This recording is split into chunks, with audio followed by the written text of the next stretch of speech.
An unprecedented legal battle is shaping up in the federal court, where a multinational software company is suing the New South Wales Police for wide-scale copyright piracy.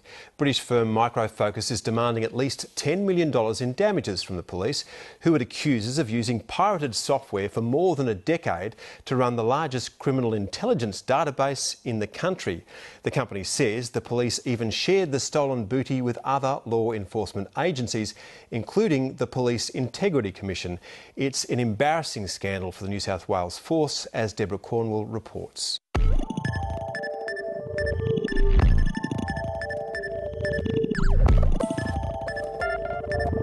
When someone pirates your software, you think, who am I going to call? The police? In this case, they're the pirates.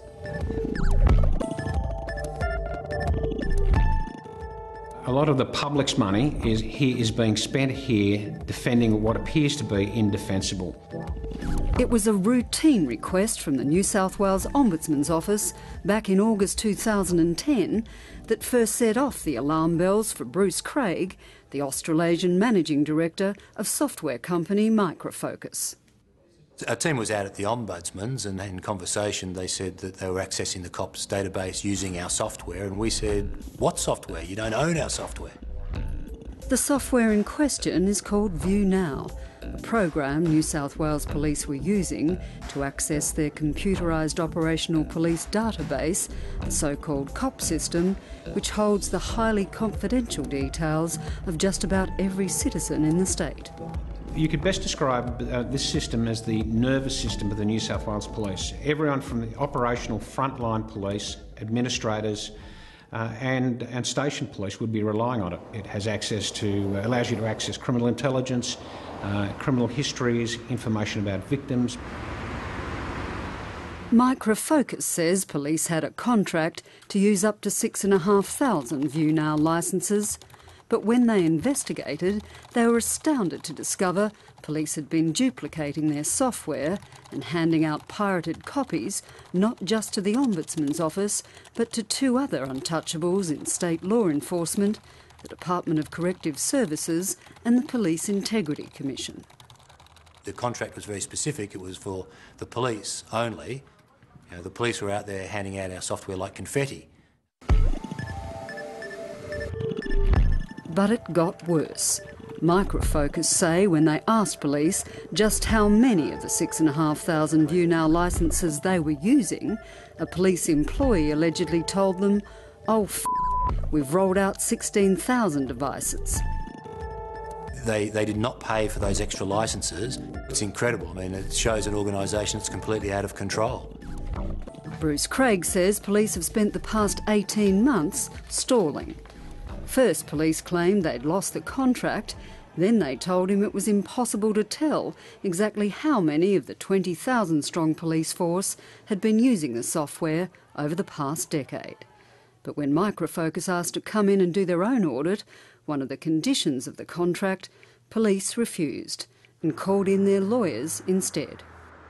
He said if we want to audit them, we would require a court order. The minute we advised the police there was an issue, they began deinstalling our software.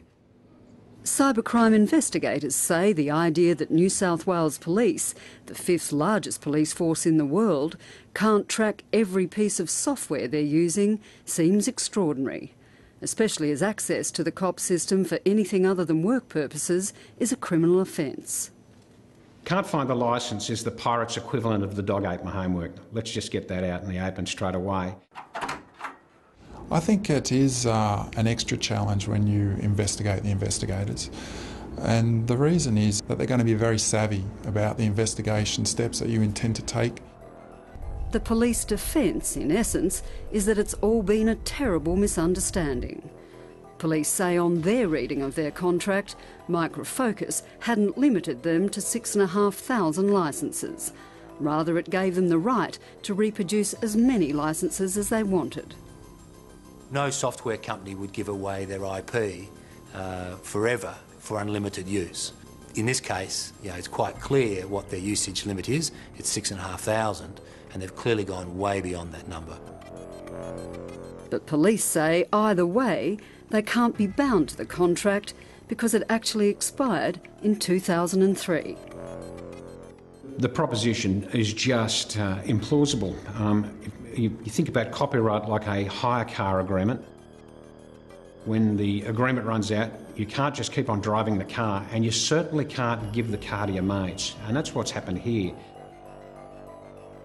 When the case first landed in the federal court last year, the Police Integrity Commission settled out of court almost immediately, quickly followed by Corrective Services and the Ombudsman's office. But so far, New South Wales Police have refused to blink. This is the first time in 30 years that we've required a lawyer. I would estimate that they've probably spent over $1 million of taxpayers' money so far in the legal system, and all they've done is delay the inevitable. Copyright owner here has got nobody to go to except the court. This is potentially a crime that has to be dealt with as a civil matter because everyone's got their hands dirty. The victim here can't go to the police. It's the police that are doing the stealing. This case has attracted surprisingly little attention so far, but it's about to get even uglier. Micro Focus now plan to launch a second lawsuit against police, this time accusing them of replacing the first batch of pirated software with another batch of pirated software, which just happens to belong to Micro Focus. Micro Focus claim this latest version of pirated software, a Micro Focus applet, was installed by police at Corrective Services last year as they were scrambling to remove their ViewNow software. But what Micro Focus now want to know is just how widely have police been using the pirated applet, and if police are using it, how could they be so stupid? It's incredible. I mean, they've gone to any lengths to try and avoid discovery of what's being used in there.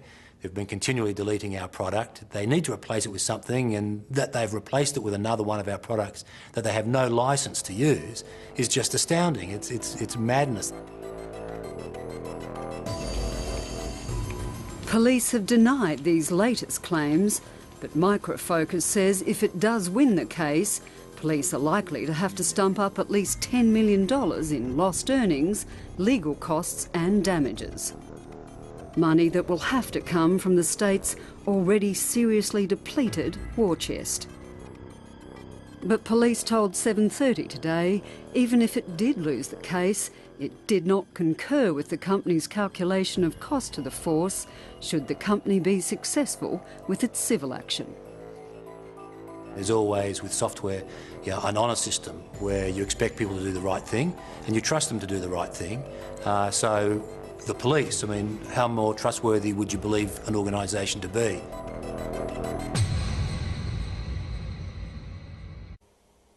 Deborah Cornwall reporting.